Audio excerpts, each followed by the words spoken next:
Hey family, welcome, welcome, welcome. I am super excited to see you guys here. Hold on, let me go ahead and add the chat because y'all are already tearing the spot up. Okay, welcome, welcome, welcome you guys.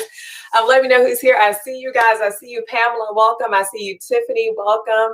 I see you, James, Tony, Avril. I got to call out some of y'all because y'all are faithfully here every single Wednesday for Unfiltered. Welcome, welcome, welcome. Guys, this is episode number 7, the number of completion. It's interesting. I started episode 1 talking about the fact that our nation was founded on a republic. And what does that mean? That means power is first vested in the people. So it's interesting that we happen to have a very special guest on today who believes the same thing. And we're going to be talking about that today. But before we jump into that, first of all, listen, if you guys are watching us on YouTube or you're watching us on Facebook Live, then we want to make sure that you guys are sharing the broadcast. Make sure you like, share, and subscribe. It absolutely helps the algorithm so more people can get the information that you guys are receiving. I will say this. Thank you so much for continuing to share the broadcast. Even after it's over with, I've been watching, and last week's broadcast had over 500 people who watched it within the last week. I'm super excited about that. Thank you guys so much for continuing to share the information that we have. So I just want to thank you guys for that. But that being said, this is an interactive show. As you guys can see, the chat messages are coming up on the side. I did not have them up at first. Welcome, Aretha, to the broadcast. Guys, we talk with one another. We will call out and post some of your questions if you have them or relevant comments. We are here to engage with one another. So thank you so much for joining and being a part of Unfiltered. Guys, we got a super packed session today, so I am not going to belabor the point any further. Let's go ahead and get started like we normally do. Y'all know what we do. Today in history. So today in history is April 21st. Today is Wednesday, April 21st. And on this day in history, on the morning of April 21st, 2016, Prince, of course, you guys recognize him. He's a musician who created over 30 albums and won 7 Grammys in his 40-year career. He was found dead in his Paisley Park home in Minnesota. The cause of death was an overdose on fentanyl. At the time of his death, he was 57 years old. That is a fact in history. But speaking of Minnesota, we can't talk about Minnesota and not talk about the verdict that came out yesterday. Chauvin was found guilty on all 3 counts and walked away in handcuffs to be escorted out of the courtroom, just like many people do when they're found guilty of murder. I've been looking on Facebook and I've been paying attention to some of your comments, and I want to start with that. So we have Jacqueline Pelham who posted, "The jury has reached a verdict. It will be read this afternoon. I'm just so uncertain what's going to happen." Even with everything that we watched, even with everything that we saw, people were still uncertain what the jury would do. And there is a reason for that. Next, we have Terica Clark, who posted, "My stomach has been in knots watching this verdict, and now guilty on all charges, and he goes to jail today. We'd rather him be alive, but thank you, God. I'm in tears. Thank you, God." And then we had Kimberly Baldwin, who posted, "Finally, accountability, guilty on all charges, but be not weary in well doing. There's more work to be done. The Senate needs to pass HR 7120, the George Floyd Justice and Policing Act of 2020. Next, we, of course, have a comment from Sharita. Sharita said, "The sentencing better be on point." We're going to talk about that.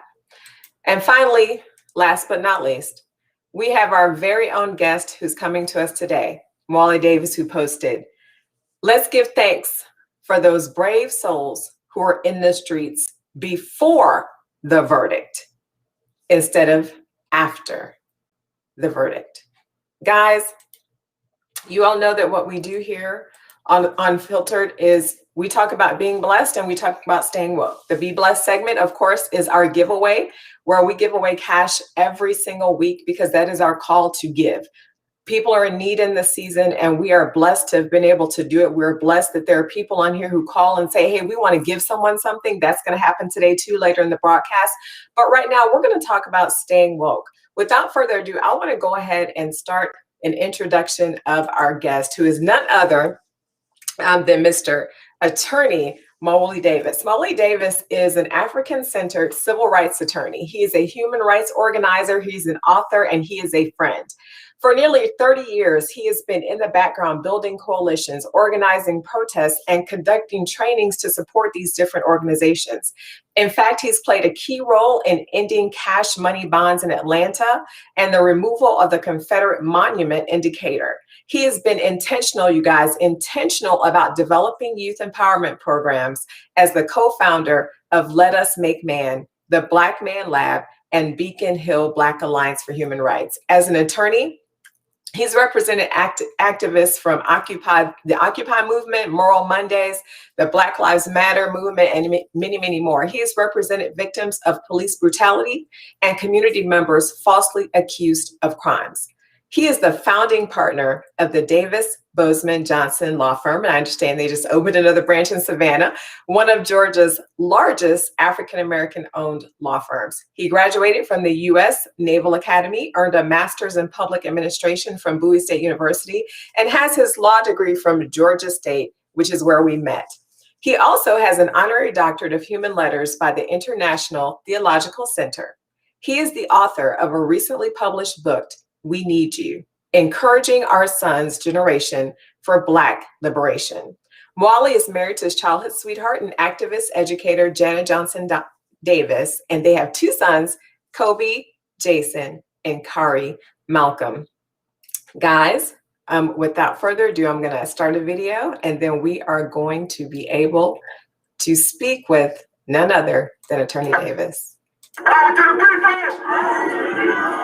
Power to who? To the people! Power to who? To the people! It's not power to the lawyers, it's not power to the police, it's not power to the justice system, it's power to the who? To the people! As hard as we fight, as a law firm, as an attorney in this state of Georgia, it means nothing without the people. Without you, we will get no justice. Mawuli Davis is one of the most admired.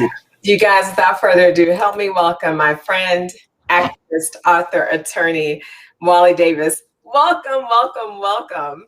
Hey. How you doing, sis? How are you doing? We're super excited to have you on today. You're looking good. You're doing good. I normally only get to see you when I come to get my continuing legal education classes, and you're up on the stage teaching us all something we didn't know, or if I see you on TV, but I'm excited to have you here with us today. I'm excited. This is so dope. We're so proud of you. You know, Rob and I just are amazed at how you keep growing and soaring and just realizing all your dreams. And it's a beautiful thing to watch. Okay, thank you so much. I appreciate that. But without further ado, I want to talk. I'm going to just jump right into the Floyd case. So I was watching this yesterday. I have to tell you, as I was watching it, I knew it was going to be a guilty verdict, but when it was announced, I literally had tears in my eyes. And I was having a text conversation with someone, and they responded to me because I had to reschedule our meeting. They responded to me and they said, well, I'm watching the verdict, and so far nothing seems to be happening outside. I don't know if they were expecting violence. I don't know what they were expecting, but I responded. I said, everything is happening. The Right. violence is expressed through the tears that all of these people are crying. And it was kind of like this moment for me where I recognized that some people really don't understand, Oh like, man. the impact that this has had on us, and how we're sitting here hoping but afraid to hope. Talk to me about the moment when the verdict came, and kind of your thoughts on it. Oh, it was so deep. I was at the doctor, and I was scrambling around. I'm trying to be on my phone and checking, and then a couple of radio stations called in and asked if I could give commentary. So I'm trying to do that. And so I finally, make it home, and then I sit on the couch. I'm by myself, and it comes on, and when they announce it, I just yell out. I mean, literally, I just yell out, because it feels like so much has been built up over all these years of seeing so much happen to our people, and there be no repercussions, no accountability. The first phone call I got was from a mother. Her name is Tynesha Tilson. Her son, Shali Tilson, died in the Rockdale County Jail, and she just didn't say hello. She was just like, thank God, finally. And she was just releasing, because there are so many families that don't ever get to experience what the Floyd family experienced when their loved one has been killed. Obviously, no one wants to be in that position, but to have all of these incidents where no one's held accountable, you're like, it's overwhelming. And I just feel like it was a breath, an opportunity to breathe and to just for a moment. And I think we're all clear that this isn't, this one case doesn't change America, but what it did do was just allow us to breathe again, keep believing and keep working and keep organizing. And when I say believing, I don't mean believing in this system per se, believing in each other and our capacity to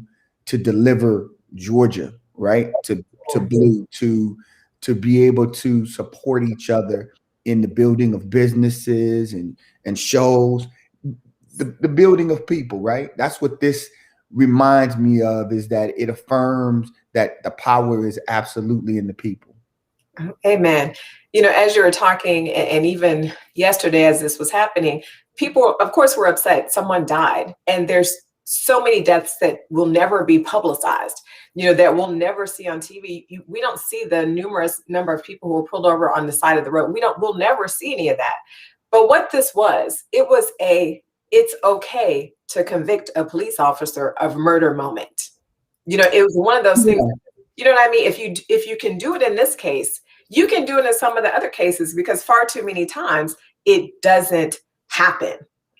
Absolutely. I think, we had our first police shooting case back in 2009. So this is pre Trayvon Martin, pre Breonna Taylor. So this was pretty early on. And we were able to, the police officer was indicted, which was rare. Our client actually survived. He had a bullet that entered his face, and it still lodged in his neck to this day. And the officer was put on trial. And after the first protest, when we were in that courtroom waiting for a verdict, there were no protests outside. There was no one in the courtroom, and the officer was acquitted. And he shot him. He was unarmed. And so, this was so outrageous that I think we wanted to believe that they had to convict but something in us wouldn't allow us to just be completely convinced. And so that's why I think you saw the reaction, right? It wasn't just, we knew this was going to happen. No, we didn't. Even with something as blatant as this, we still had our doubts. And that in and of itself is deep. Mm.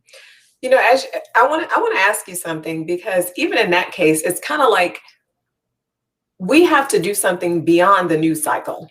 Like when it's on the news and everybody's talking about it, right? We're all there. We have our signs, we're protesting. And then it's almost like we're on to the next thing when the trial comes, which is why this man was acquitted and it went by silently. It was kind of like it went under the radar, but it's been happening under the radar for decades and decades and decades, if the person is even indicted. Because like you said, it was amazing that he was indicted to begin with. So I want to pivot for a second, because you talked about the Tilson case. We had a conversation probably about, actually 7 weeks ago, with attorney Winfield Ward Murray. And he was talking about, who you're familiar with, of course. Oh, yeah. Yes, and we were talking about prisons and the need for prison reform. And the Tilson case just makes me think about some of the stuff that happens in our jail. And this happened right here in Rockdale County. Can you talk to them to let them know just a brief overview of what happened in that case? Yes. So again, so much happens with one of the areas that we have to work on is mental health and how we treat individuals who are having mental health crises. And it is literally a national crisis that we're just not handling it well. So Shali Tilson, young man, 21 years old, was literally having a crisis in the middle of the night. He's knocking on the door of his old apartment. So he's knocking on the door. They call the police out. A lot of this is captured on body cam footage. They get him in the car and he's talking complete gibberish. He's, you don't understand what he's saying. He's having a mental health crisis, full blown. They bring him to the jail, not to the hospital, but they take him to the jail. When they get him to the jail, they have to put him in a restraint chair, where he's like literally restrained. Once they book him in, he's in there for 9 days. And in that 9 days, he loses 21 pounds. He is severely dehydrated because he's placed in isolation with no bed, no bedding, no toilet, no water fountain or source of water. And he dies of severe dehydration. It is one of the most torturous deaths that is imaginable for a young man. He's literally banging his head against the wall, and all of this is on camera, and you see him succumb, and he's begging out, crying out for help, and witnesses have said it. And the officers that were there were supposed to be checking every 15 minutes. They weren't. They never opened the cell after they locked him in there. They never opened the cell. He had no more human contact. And we are still fighting for justice, but there have been no indictments for any of the detention officers, nothing. A very damning report. But the very sheriff who's in charge of the jail was just reelected. And it was as if, it didn't matter. And so those are the kinds of situations that we see far too often, the use of solitary confinement for people who are having mental health crises. He was never seen by a doctor. He was never given any medication. He was just literally left.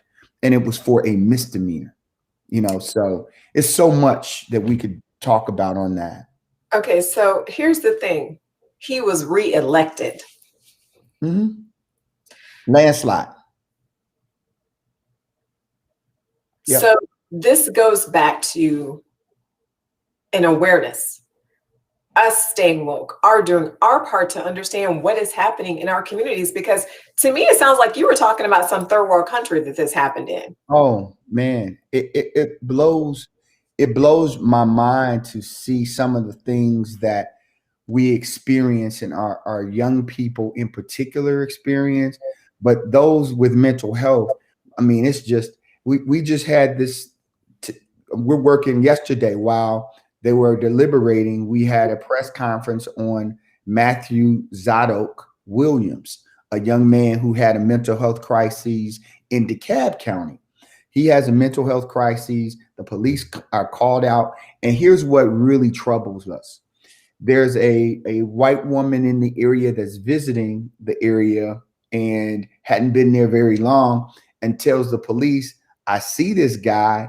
He looks strange. He has a knife, but he didn't threaten me, but he has a knife, and that's not his house. And she doesn't know that it is his house. And the house is totally paid for. He was a day trader and an entrepreneur. And they approach as if he's a trespasser. And so it escalates. And then he snaps. He goes after the officer with a knife. They take a shot at him because at that point they feel threatened. We understand that. Then he goes into his own house. He breaks into his own house and he's in there. Then they kick the door in. Instead of calling out mental health or any negotiators, they kick the door in. They're talking to him. He's like, I'm in my house. I'm in my house. Leave, you could tell he's going through something. They shoot. Once they kick the door in, they shoot into the house, even though they were safe behind the closed door. Now they kick the door in so that they can say they're not safe. Obviously, he didn't feel safe because he's cowering down because you can see it. And then they shoot him. And then after that, after they shoot him, then they retreat and they wait for SWAT to come. And they leave him to die and bleed out in his own house. And so these kinds of situations are ongoing. And that's why it's so important to have platforms like what you have here for us to be able to talk about it. And then what we encourage and we talk about in the book is you have to join organizations that their mission is to fight for and expand democracy and justice and equity in every space, because we see it just throughout. And the book, by the way, is amazing. We got a whole segment we're going to do on that part today. But the book, I literally read the book in 2 hours. That is how riveting it was. And I'm actually, during the giveaway, going to be giving away a book in addition to the cash that we normally give away each week, as well as encouraging everyone on here to get the book. And we're going to jump to and we're going to talk about that. But listen to this. I have a thought here. Obviously, we're talking and we kind of know where this is going. But if you were to talk about the state of civil rights in America, what would you say? Woo.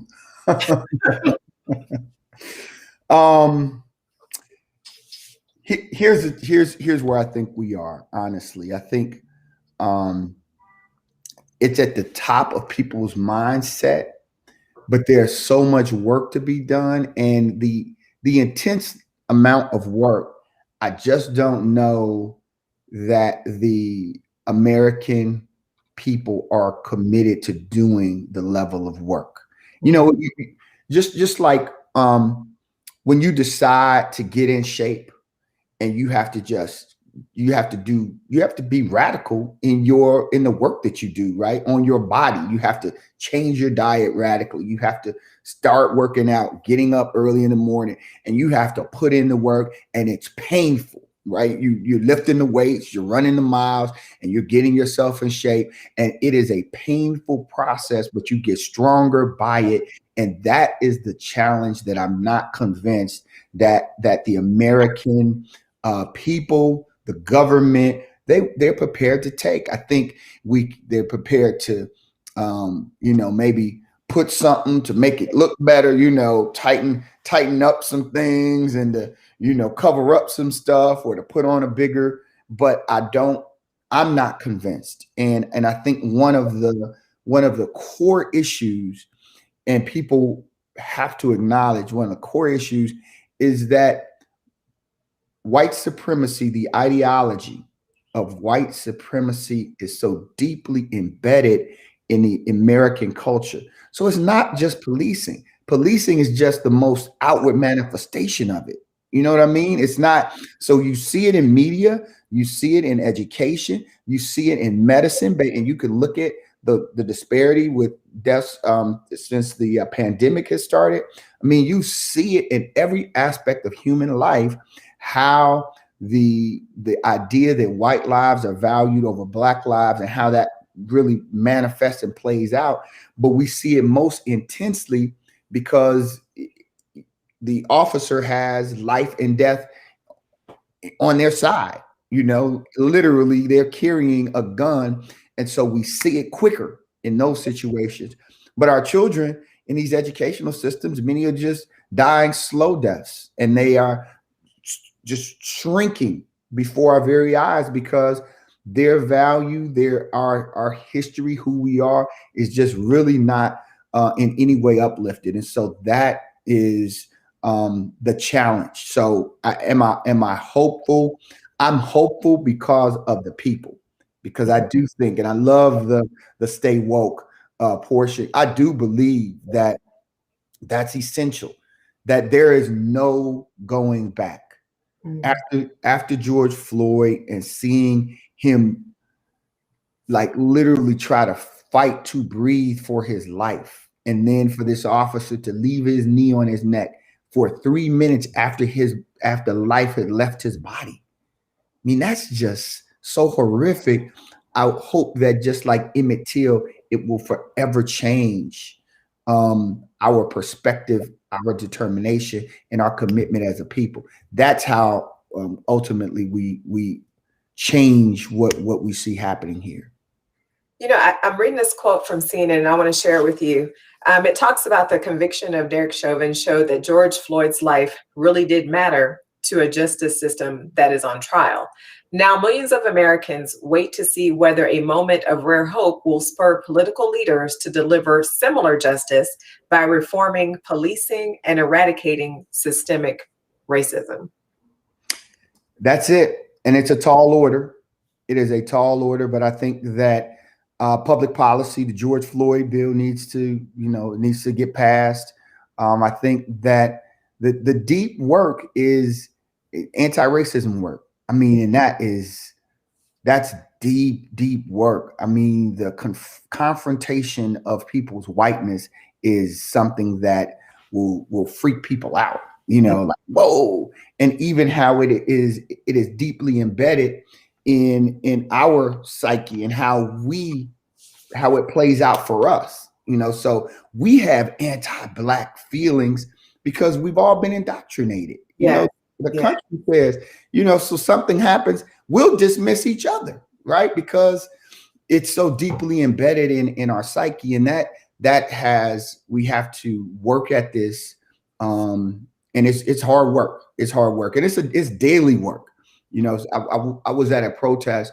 We'd organized a protest around Ahmaud Arbery and took a caravan of folks from Atlanta metro area. We went down and marched through the street, and we had a white Presbyterian female minister, and she talked about how her fighting and overcoming her white privilege and whiteness was like taking care of her teeth. She had to do it every single day, every morning, and morning and at night. And if not, it would creep back in. And that was, I thought, very telling. Wow. That's telling, and it's powerful, which brings me to a portion of your book. And I'm going to read this part, and then we're going to do our Be Blessed and come back and talk more about the book, because there's so much in it I want to talk about. But you say in your book, you said after being fired from a big law firm, because apparently you working at this law firm was a distraction from civil rights and social justice. Yeah. I was like, that is so him. I was hollering when I read that. But you say in the book, I started my own firm where I began primarily practicing criminal defense law. Here is the part that got me. I thought by practicing criminal defense law, I might be able to engage in work that placed me in direct contact with Black people who needed me. I thought I might actually have more in common with a Black man in trouble than a rich white guy buying a skyscraper. To be honest, I had been, and at times continue to be, a Black man in trouble. It is said that to be born Black in America is to be born into trouble. Yeah. That was so powerful for me because it speaks to the journey. It speaks to the systemic racism. It speaks to the thoughts of how we have to raise our children. It speaks to the things that we're going to have to overcome. And it speaks to what we need to learn. And you talk about that a lot in the book. So we are going to be talking about that. I see everyone saying, wow, giving you the pound on the book. Guys, y'all have not heard anything yet. Don't go away. We are going to do our Be Blessed segment, and then we will be right back to dive more into the book. And I want you to tell us what we should be doing to change the outcome. So I'm just going to put you in the green room here, guys. This has been an amazing first part of this segment. I'm super excited. When I tell you guys, this has probably been the most riveting book I have read in years, period. If I could send one like 1,000 to the prisons, I would. I feel like they need to have this book in their hand because there was so much hope and there was so much revelation. So everyone on here, you need to get the book. But for now, you know how we do. We got to bless somebody. So, you know, our commitment here since episode 1, God's call on my life is to give. God's call on my life is to reveal things to people. And we're doing that every single week here on Unfiltered. And today, of course, is going to be no different.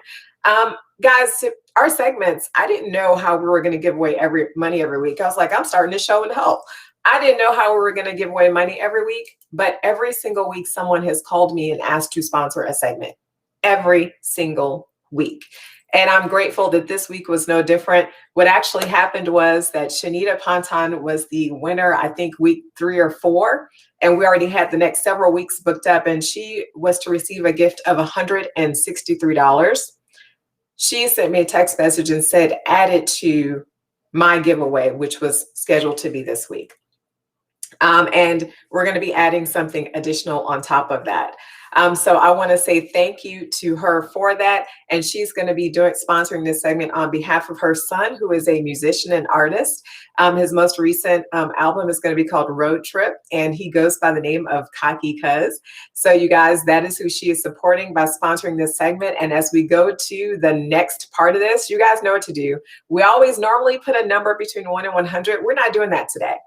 Today, I want you guys to put a number in the chat between 165 and 265, because that is the amount of today's giveaway. Whoever guesses the amount gets the giveaway, as well as a platinum edition of the Stay Woke, Be Blessed, Unfiltered with BC Wright T-shirt. And of course, you'll be receiving a book from our speaker. So that being said, here goes the timer. Start putting those numbers in the chat. And I believe that my special guest is going to look at that chat and help me pay attention so we know who the winner is.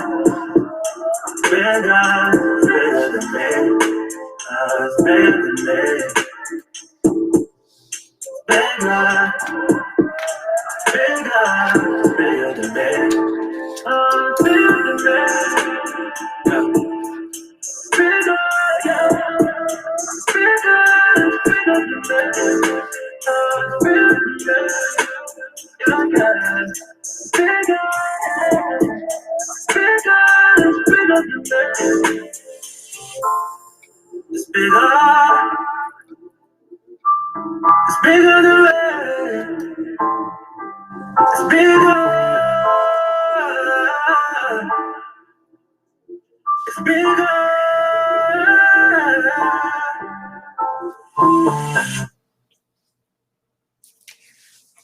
All right, guys, we got a few more minutes. I see those numbers are still coming in. You guys are listening to none other than Cocky Cuz.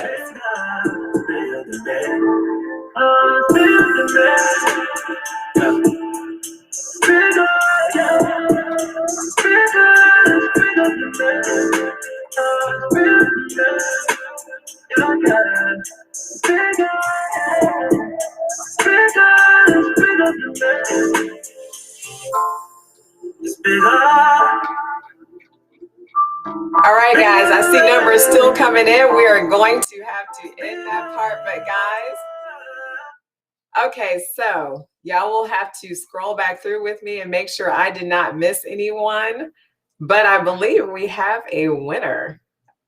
So the number is actually 165 plus. How many of you guys know how old I turned this week? If you add that to it, you will get what today's number is, 165 plus 50. I know I do not look a day over 25. Thank you so much.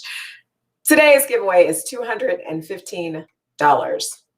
And it looks like Charlie Green is the winner. So unless someone else had 215 as theirs, going once, going twice, you guys will let me know. It looks like Charlie Green, you are the winner of the cash prize of $215. Everyone who has won the last 6 weeks will tell you they received their money before noon. In addition to that, you'll be getting your shirt as well as your book in the mail. So thank you guys so much for that. Charlie, congratulations.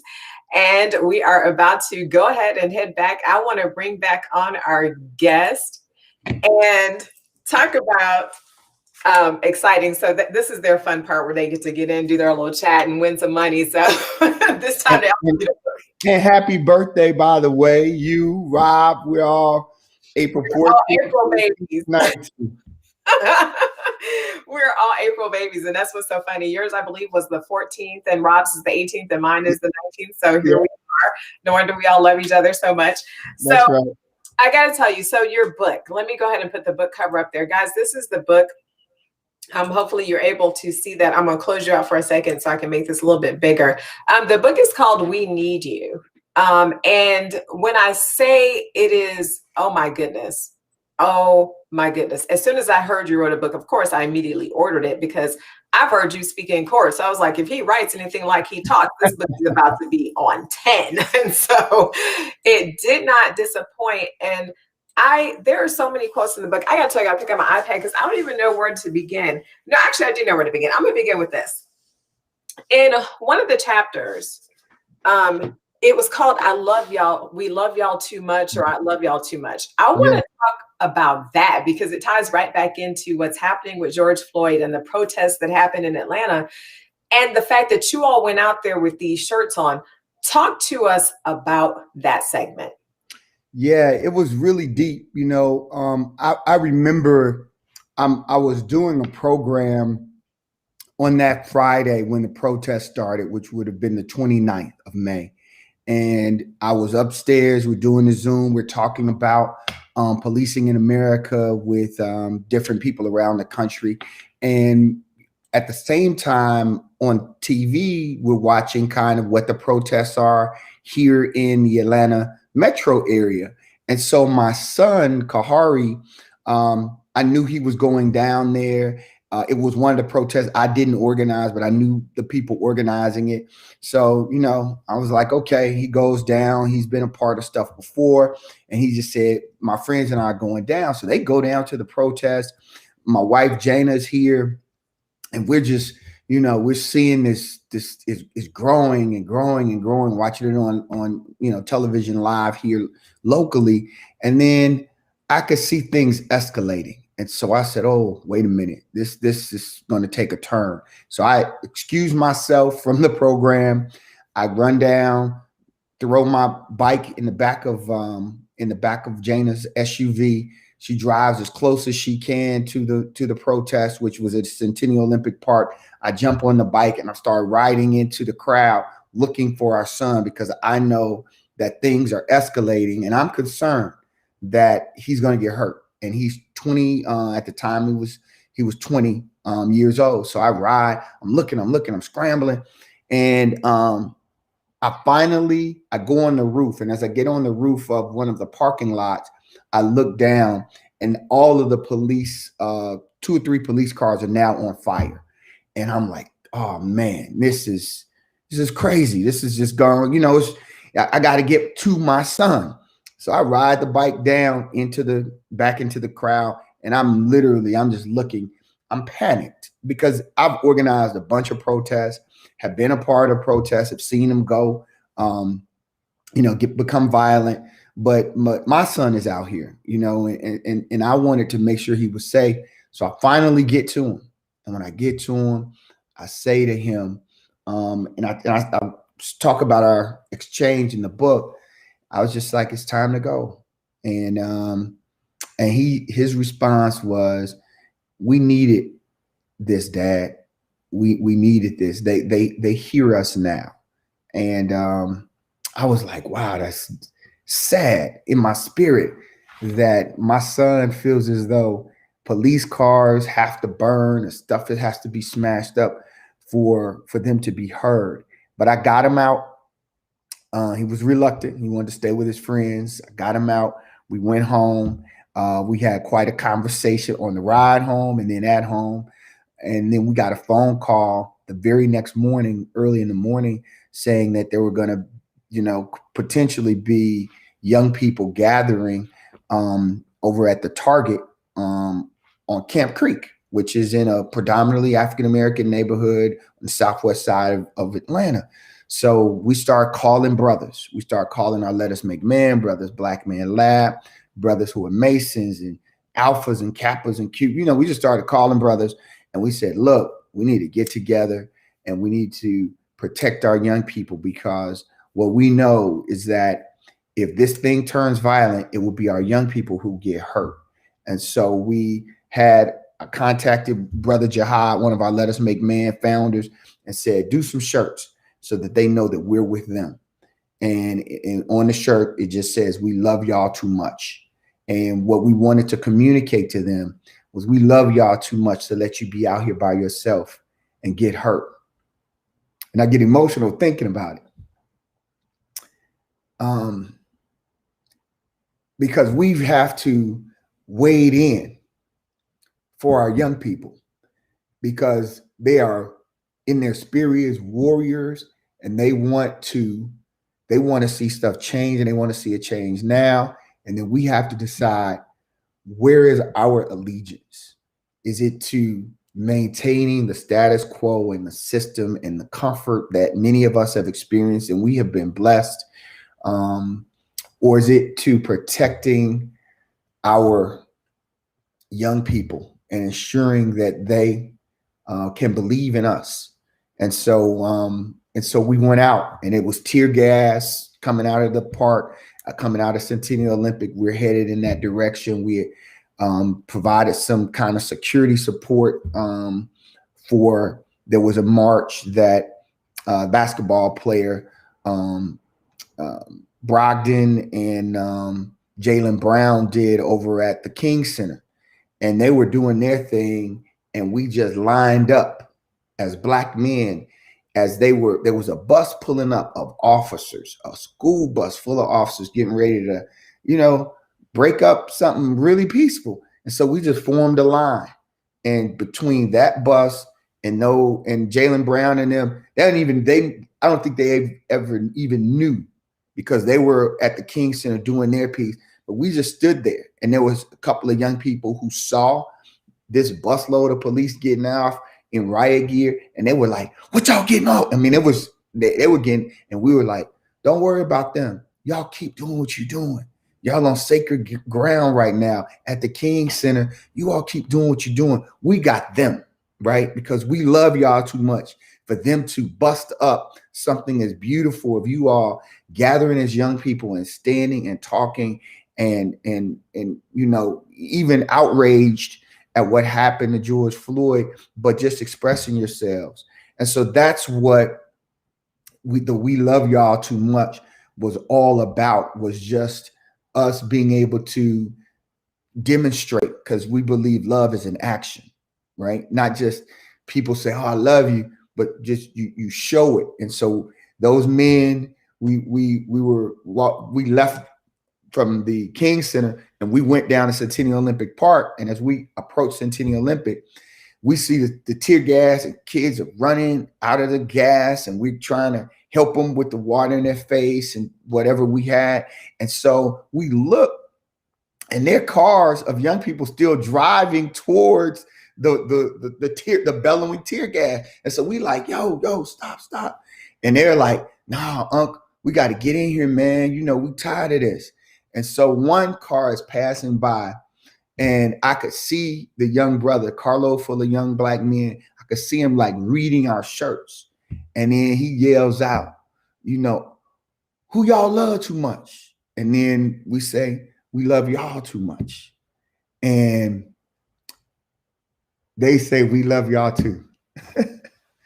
And it was beautiful.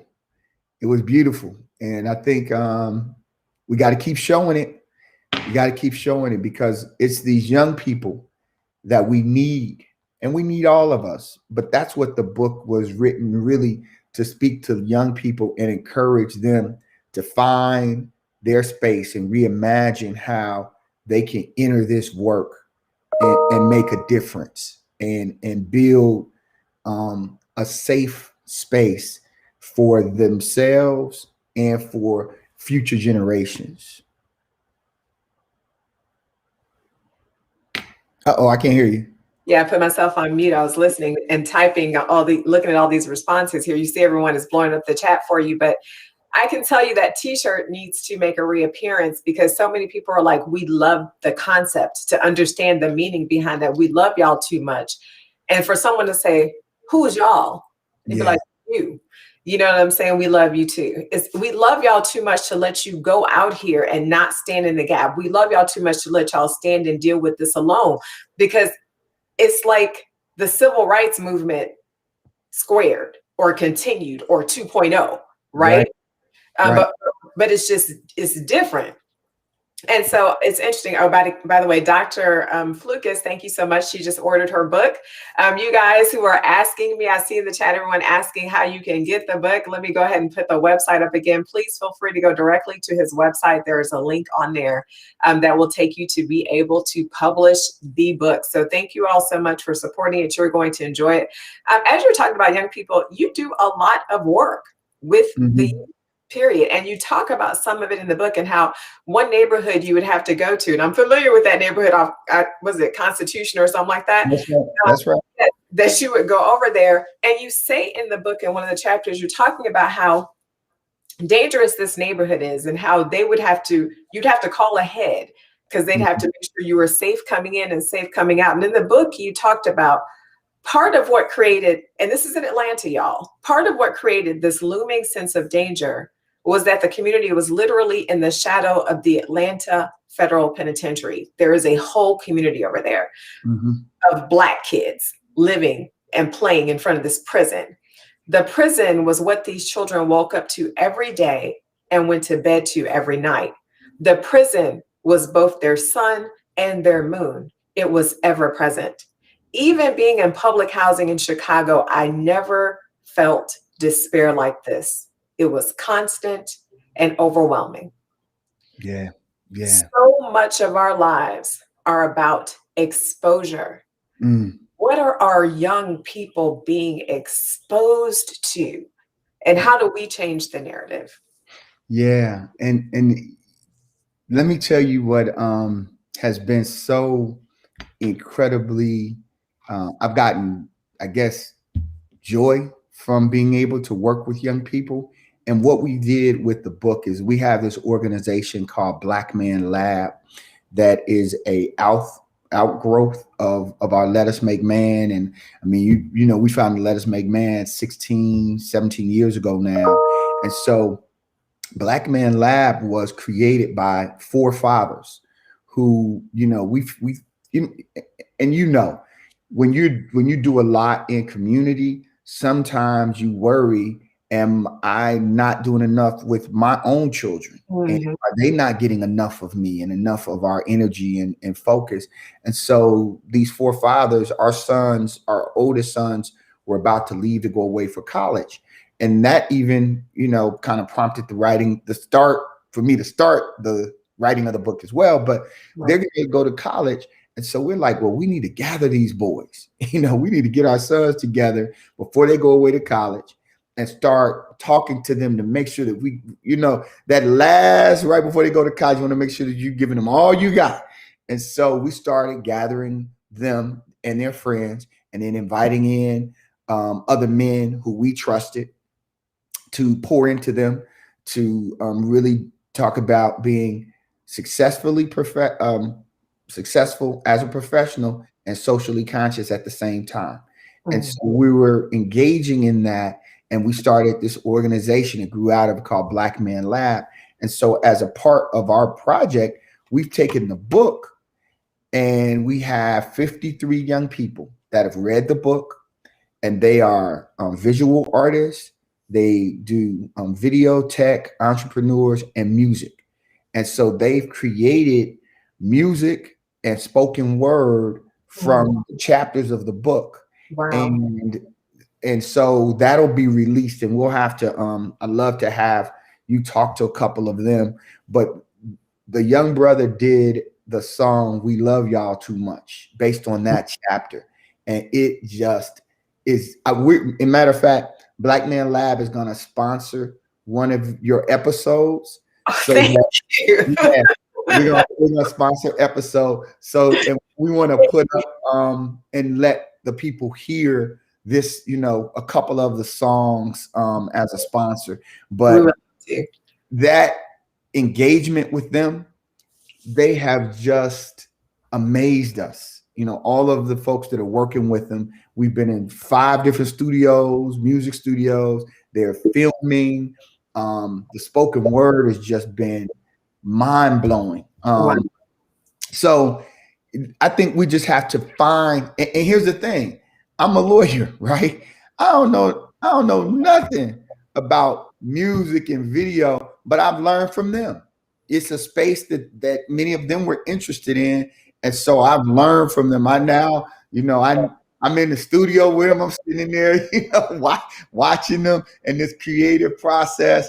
And it's really been a beautiful experience for me, and to see them collaborate. So we say center. So we want to center them on this work, then collaborate and create. Center, collaborate, create.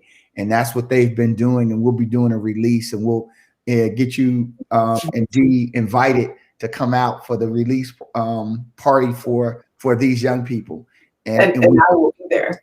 Yeah. And what we hope is that they take the book, they create it, and then they can push it to their peers and move their peers through music. You know what I mean? And because we know music drives the culture. And so if they can take it and, put a tight beat to it and, do their thing and then communicate it in that way, it is awesome. I just talked to, and I'll be quiet, Vern. You got me. I'm on fire, man. You got me. This is like a conversation we've been having for 20 years. But we did talk on 2 days ago to a group of men who have the book. We sent 20 of them to Smith State Prison, and there's a brother there, and so he has the book. They've distributed them. They're having conversations. As soon as the prison opens for visitors for me to be able to come in, I want to go down and do some sessions, because we also have a study guide. We had some educators create a study guide that can help young people. So youth organizations can take it, pull up the study guide, and go through it with their young people. This is amazing, and we're about to be the top of the hour, so I'm about to let you go. But thank you, Demetrius Amos. I see that you are ordering your book right now, and everyone's asking, "What's the name of the book again? What's the title?" We're definitely getting that out. And I'm gonna tell you, the title was inspired by an interaction you had with an inmate, I believe, is at Clayton County Jail. Yeah, back in the day when your first time walking that Green Mile. Yeah. There to see a client, and you looked him in the eye and you told him, "We need you." Yeah. And I could just feel the moment when I was reading a book. And then there's another part that I want to talk about before I have you close us out. And Alona says, every week I say that it's the best segment. This week's the best segment. She says, and then this happens. So, this was definitely ordained, because when I was first given the idea for the show and I was praying, and God gave me the people to invite, and you were on my list. This was the week, and I had no idea the verdict was going to come out the day before. We had already planned this last week, right? We just got it right. It's just about being obedient and listening for God and remembering why we came. While we're here. So I want to end with this story, and I want you to talk about this and then close us out on what we should do, how to follow you, and things like that. So I have so many moments with this book. I'm not going to say it again. Get the book. Moments with this book. And this is a moment where we're talking about Chief Sheets, right? Mm. You know where I'm going with this. Woo. He's out in the community and he's out helping, the community and the family members and the kids and all that other stuff. And you asked him why he did what he did. And he tells you this story about how he invested all of his time in his son.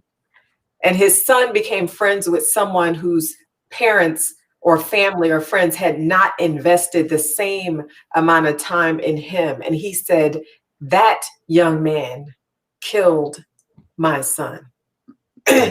He said, my son had run into a kid whose parents had not invested time and love in him. And that young man killed my son. Yeah. And he decided from that point on that he needed to invest in our sons and in our communities and in our children to make sure they never felt lost, that they never felt alone, that they never felt a lack of love because that young man killed my son. Yeah. Yeah. It blew me away. I'll never forget it. It blew me away. Chief Sheets was, that guy on the base, because I was an officer in the Navy. And Bern, when I started at law school, I was going at night, and I was at Naval Air Station Atlanta during the day, working, and then ride down to Georgia State, see you all in class, and go from there. And Chief Sheets, he just said it. He's like, we have to do this because my son, I have to do this because of my son being killed. And I think what it reminds us is that we're not safe until we're all safe. Mm-hmm. Right? We can't even, and we have, and I saw the beautiful birthday gift that D got for you. I was like, look at my girl, y'all doing this thing. But we have, we've been blessed, yes. Right? And that's what makes what you're doing so beautiful, is because you recognize that you've been blessed and that you have a responsibility to share that blessing and to be a light. And so I think for all of what we have been able to obtain materially, that we are still not safe unless everybody in our community feels safe, unless everybody feels like they have opportunities to advance and to experience the life that some of us get to lead, and that we have to create opportunities and spaces for that to happen, or they're going to knock you over your head to take yours. Yes. And that's the reality of it, is that, hey, people without hope move in desperation. And so we have to make sure that we're building a society, a community that births hope and not despair, that creates opportunities and not dead ends, and for young people to feel like their voice can be heard. And that's been the beauty of this project, is that I have been able to watch these young people feel like, they just release, because they're in a safe, and what we say in Black Man Lab is that we are trying to create a safe and sacred space for Black men to be, a place where we don't have to fear. We don't have to worry about somebody running up in there on us. We don't have to worry about being attacked verbally or psychologically. But at the beginning of every Black Man Lab, when we were meeting in person, we were meeting at the Andrew and Walter Young YMCA. Obviously, COVID has suspended that. But when we were meeting in person, Bern, at the beginning of every session, before anything starts, we say, is there a brother here? And we would have 150, 200 Black men from 5 to 85. We would say, is there a brother here who has had a rough day, a rough week, a rough month, a rough year, a rough life, and you need some additional love and support? If so, come to the front, come up. And we would have a brother come up, and then we would just say, now, brothers, come and let's embrace this brother. And so brothers just start coming up and hugging brothers, and tears just running. We don't ask no questions. We don't ask what you're going through. We just want you to know that you are not alone in this. And it's in knowing that you're not alone. Sometimes that allows you to keep going, right? When you feel like, I don't know what I'm going to do, but then some stranger, some other black man says, bruh, it's all right, whatever it is. And then they wrap their arms around you. It's the kind of safe and sacred space that we have to create. And in historically, they were called quilombos. It was when we stole away. We might leave from the plantation and get out into the swamp. It might be in Georgia or Florida or in Jamaica or in Haiti. And then we reconsecrate ourselves into community. We would recreate African communities where we could be. You know, we didn't try to, let's figure out how to redo the plantation. We were like, no, let's create something where we're liberated and we're free. And so that is, I think, our responsibility in this moment is how to help build these quilombos, these safe and sacred spaces where our people feel like we can breathe, we can live, we can love, we can be supportive. And that's what I'm so grateful for with this whole experience. Wow. Thank you so much. I mean, thank you so much. Please tell us, you know, how we can follow you. You guys know where to get the book by going to the website. I'm going to post some of your information. If you all need a civil rights attorney, this is your man. I want to tell you, first of all, one, thank you, but two, I am so proud of you and Rob. Just completely proud, completely honored to just watch the work, you know, that you're doing in the community, even with the Aubrey case, organizing the protests for that, getting your people together with the shirts to just go protect our sons. Like, you were there and you could have been protecting my son or anyone else's son that's on this call, and we were unaware. So I'm telling you, thank you on behalf of every single one of us for every case that you've jumped into, for every person that you've defended who didn't have any hope, for every life that you've spoken into and that you continue to speak into. Because guess what, Mawuli? We need you. Oh, Burn, thank you. It's really beautiful to see you, you know, to see your ministry, right? That's what I see. I see your ministry, and it's so fitting. It's so, I mean, like, I didn't know that, you know, when I got the email, I'm like, oh wow, Burn is doing this.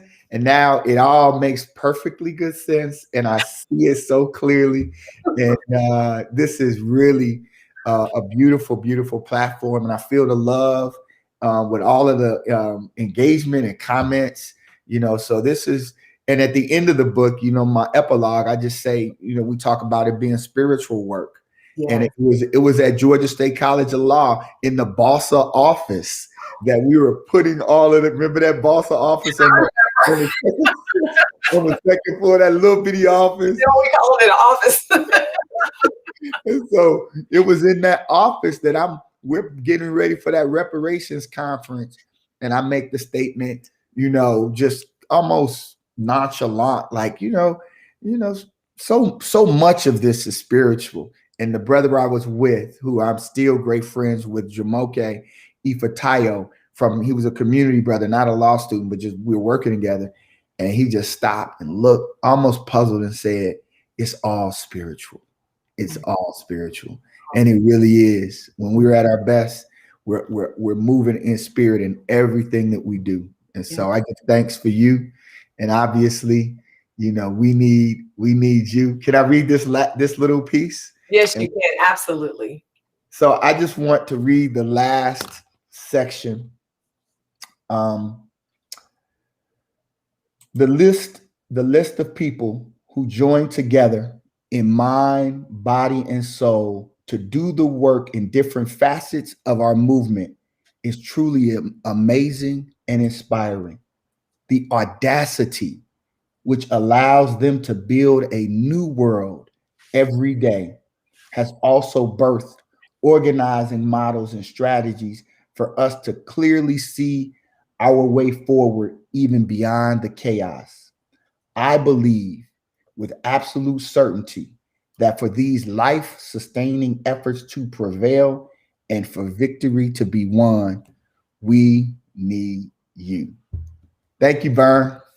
Thank you Love so sis. much. Love Love you you, so sis. much. Love you so much. Thank you so much for joining us, guys. You heard it first right here on Unfiltered. There's really nothing more I can add to this broadcast. You all are already buying the book. I want you guys to share it. I want to see at least 100 people buying this book before the end of the week. We need to get this into more hands.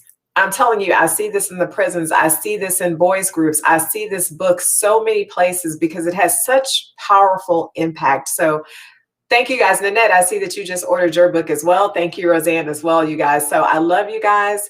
Thank you guys for being here. And you know how we end it. You guys, we love you. And until next time, be blessed and stay woke.